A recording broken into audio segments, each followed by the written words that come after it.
दोस्तों, पैसों के इन्वेस्ट करने की अहमियत के बारे में तो हम सभी जानते हैं और आजकल इन्वेस्ट करने के कई तरीके हैं। आप में से कई लोगों ने मुझसे पूछा है स्टॉक मार्केट के बारे में, तो इस वीडियो में मैं पर्टिकुलरली सिर्फ स्टॉक मार्केट के बारे में ही बात करूंगा। लेकिन स्टॉक मार्केट का नाम सुनकर बहुत से लोगों के दिमाग में कंफ्यूजन और डर पैदा हो जाता है कि ये स्टॉक क्या होता है, कैसे इन्वेस्ट करते हैं, पैसे डूब जाएंगे, बेकार है, ये बहुत रिस्क होता है। लेकिन दोस्तों, रिस्क तो कुकर में खाना पकाने में भी है, पर अगर आपको खाना पकाना आता है तो उसका रिस्क कम हो जाता है। रिस्क तो गाड़ी चलाने में भी है, पर अगर आप अच्छे से गाड़ी चलाना जानते हो तो एक्सीडेंट का खतरा कम हो जाता है।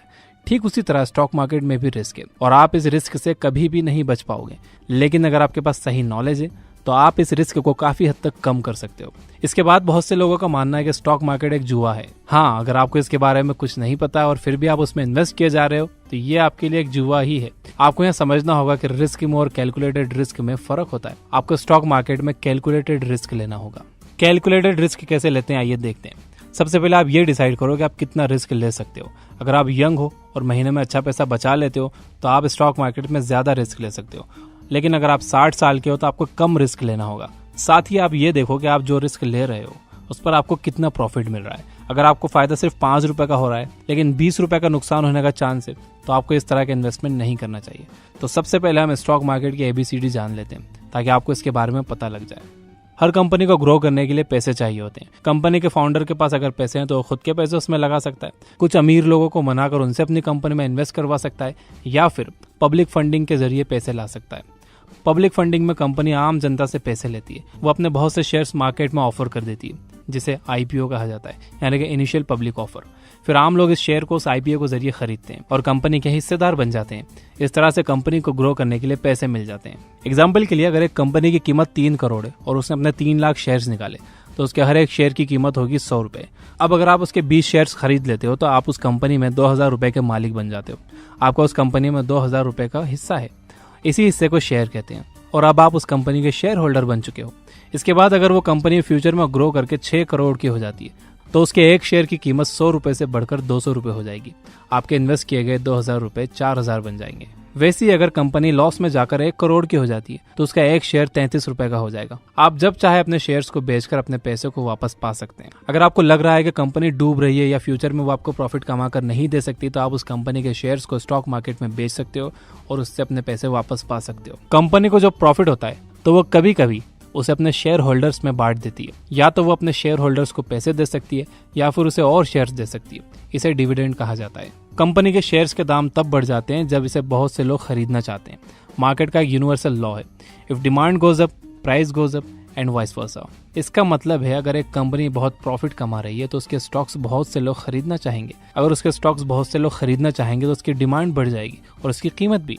ठीक इसी तरह अगर कंपनी नुकसान में जा रही है तो उसके स्टॉक्स कोई नहीं लेना चाहेगा। जिन लोगों ने उसे ले रखे हैं वो उसे बेचने लगेंगे और उसके प्राइस घट जाएंगे। देखिए, सिंपल रूल ये है कि आपको एक कंपनी में तब इन्वेस्ट करना चाहिए जब उसके स्टॉक की कीमत कम हो।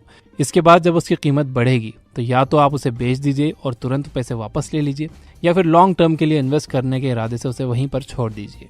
एक एग्जाम्पल बताता हूँ। 2004 में जिस भी आदमी ने गूगल में लॉन्ग टर्म के लिए अपना पैसा लगाया होगा उसे अब तक अरबों रुपए का प्रॉफिट डिविडेंड के रूप में मिला होगा। और अगर वो अपने शेयर्स नहीं बेचता है तो उसे जिंदगी भर गूगल से पैसे मिलते रहेंगे। लेकिन सारी कंपनीज गूगल और फेसबुक की तरह नहीं होती। बहुत सी फेल हो जाती हैं जिससे इन्वेस्टर्स को नुकसान हो जाता है। इसीलिए आपको स्टॉक मार्केट को बहुत डीप में समझने की जरूरत है। इंडिया में 2 स्टॉक मार्केट्स हैं जिनका नाम है बॉम्बे स्टॉक एक्सचेंज और national stock exchange. National stock exchange सबसे बड़ा स्टॉक मार्केट है। आप इन दोनों में से किसी में भी अपना पैसा लगा सकते हो। इसमें इन्वेस्ट करने के लिए आपको अपना एक डीमैट अकाउंट खोलना होगा। जिस तरह से आपके बैंक अकाउंट में पैसे रखे होते हैं इसी तरह से डीमैट अकाउंट में शेयर्स रखे होते हैं। ये डीमैट अकाउंट आपके सेविंग अकाउंट से लिंक हो जाता है। इससे होता यह है कि आप अपने डीमैट अकाउंट से कोई भी शेयर जब बेचते हो मार्केट में तो वो पैसा डायरेक्टली आपके सेविंग अकाउंट में आ जाता है। डीमैट अकाउंट को आज बहुत आसानी से आप अपने मोबाइल फोन से खोल सकते हो। 2 कंपनीज ऐसी हैं जो डीमैट अकाउंट प्रोवाइड करती है जिनके बारे में मैं जानता हूँ। फर्स्ट है जीरोधा जो 300 रुपए में डीमैट अकाउंट खोलते हैं। इसका लिंक डिस्क्रिप्शन में है। और सेकंड है अप स्टॉक्स जो लिमिटेड टाइम ऑफर में फ्री में डीमैट अकाउंट्स खोल रहे हैं। और अब स्टॉक्स कुछ सिलेक्टेड कस्टमर्स को 100 रुपीज के शेयर भी दे रहे हैं फ्री में। इसका लिंक डिस्क्रिप्शन में है। अगर आप एक स्टूडेंट हो, आपके पास पैसे नहीं है इन्वेस्ट करने के लिए, तो भी आपको डीमैट अकाउंट तो खोलना ही चाहिए सीखने के लिए। स्टॉक मार्केट में रिस्क तो होता ही और इस रिस्क को कोई भी कभी भी खत्म नहीं कर सकता। अगर आप जिंदा हो तो मरने का रिस्क कहीं ना कहीं हमेशा होता ही है, लेकिन इसका मतलब ये नहीं है कि आप लापरवाही से अपना दिन बिताओ, रोड देखकर क्रॉस ना करो या फालतू के 10 फ्लोर की बिल्डिंग में ऊपर शक्तिमान बनने की कोशिश करो। ठीक उसी तरह स्टॉक मार्केट में भी रिस्क कम किया जा सकता है अगर आप कुछ बातें मानिए। सबसे पहले एक्सपर्ट से कांटेक्ट बनाओ। आपके कांटेक्ट में जितने ज़्यादा एक्सपर्ट्स होंगे, स्टॉक मार्केट में आपके कामयाब होने के चांसेस उतने ज़्यादा होंगे। इसके बाद किसी एक्सपर्ट की बात पर सिर्फ इसलिए भरोसा मत करो क्योंकि वो एक्सपर्ट है। आप खुद भी हमेशा इसके बारे में और जानते रहो, इससे रिलेटेड बुक्स पढ़ते रहो, ताकि आपको हमेशा इन एक्सपर्ट्स पर डिपेंड ना रहना पड़े और आप खुद भी एक दिन एक्सपर्ट बन जाओ। साथ ही आपको एक बात और ध्यान में रखने की जरूरत है, सारे एक्सपर्ट्स हों ये जरूरी नहीं है। कुछ एक्सपर्ट्स को कंपनीज पैसे देती हैं ताकि वो लोग अपने फॉलोअर्स से बोल सके कि उनकी कंपनी के ग्रो करने की बहुत पॉसिबिलिटी है। इसीलिए वो एक्सपर्ट्स उस कंपनी में पैसा लगाने के लिए आपको बोल सकते हैं जिसने उन्हें इसके लिए पैसे दिए हैं। इसलिए ये बहुत जरूरी है कि आप आंख बंद कर इन लोगों की बात ना सुनो।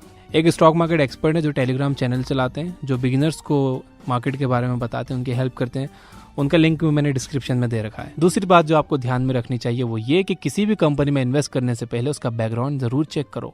ये देखो कि पिछले कुछ सालों में कंपनी ने कितना प्रॉफिट कमाया है, उसने अपने शेयर होल्डर्स को कितना डिविडेंड दिया है, उसके फाउंडर्स कैसे हैं, उसका मैनेजमेंट कैसा है, उस कंपनी की टीम कैसी है। आप उस कंपनी के हर पहलू को अच्छे से परखिए और फिर यह फैसला कीजिए कि वो इन्वेस्ट करने लायक है या नहीं। इसके बाद ये देखिए कि इस कंपनी के फ्यूचर में ग्रो करने के चांसेस कितने हैं। आप सोचते होंगे कि टेक्नोलॉजी और गेम्स की कंपनीज बहुत फायदा कमाती हैं। ये सच है, लेकिन वो ज्यादा दिन मार्केट में नहीं रहती। लोग एक ही गेम खेल खेल कर ऊब जाते हैं, अब वो चाहे पबजी हो या पोकेमॉन गो। इस तरह की कंपनीज शॉर्ट टर्म में फायदा कमाने के लिए अच्छी होती हैं, लेकिन लॉन्ग टर्म में ये फेल हो जाती हैं क्योंकि लोगों को हमेशा कुछ नया चाहिए होता है। ज्यादा फायदा कमाने के लिए आपको एक कंपनी में लॉन्ग टर्म के लिए इन्वेस्ट करना होगा, लेकिन अगर आप शॉर्ट टर्म में पैसा लगाना चाहते हो तो उसमें भी कोई बुराई नहीं है, बस आपको उसमें फायदा कम होगा या हो सकता है नुकसान हो जाए। अगर आपको वाकई एक दिन वॉरेन बफेट और राकेश झुनझुनवाला की तरह एक बड़ा इन्वेस्टर बनना है और आप स्टॉक मार्केट को एक करियर की तरह चुनना चाहते हो, तो ये जरूरी है कि आप इसमें एक्सपर्ट बनो। स्टॉक मार्केट का कॉन्सेप्ट सिर्फ इस वीडियो में खत्म नहीं होता, ये बहुत बड़ा सब्जेक्ट है। अगर आपको इससे रिलेटेड बुक्स पढ़नी है तो आप ये किताबें पढ़ सकते हो, the intelligent investor, the wealth of common sense, the Falcon method, the most important thing. इसके अलावा ये याद रखिए कि शुरुआत में आपसे गलतियां होंगी, आपको इन गलतियों से सीखना होगा। अगर आप सिर्फ पार्ट टाइम में स्टॉक मार्केट में इन्वेस्ट करना चाहते हो तो आप सिंपली म्यूचुअल फंड्स के जरिए काम कर सकते हो, जिस पर मैंने एक पहले वीडियो बनाई है। तो दोस्तों ये थी वो बातें स्टॉक मार्केट के बारे में जो मुझे पता थी, जो मैंने आपको बता दी है। Finally, you guys are amazing, keep reading, keep learning, keep growing. Thank you for watching.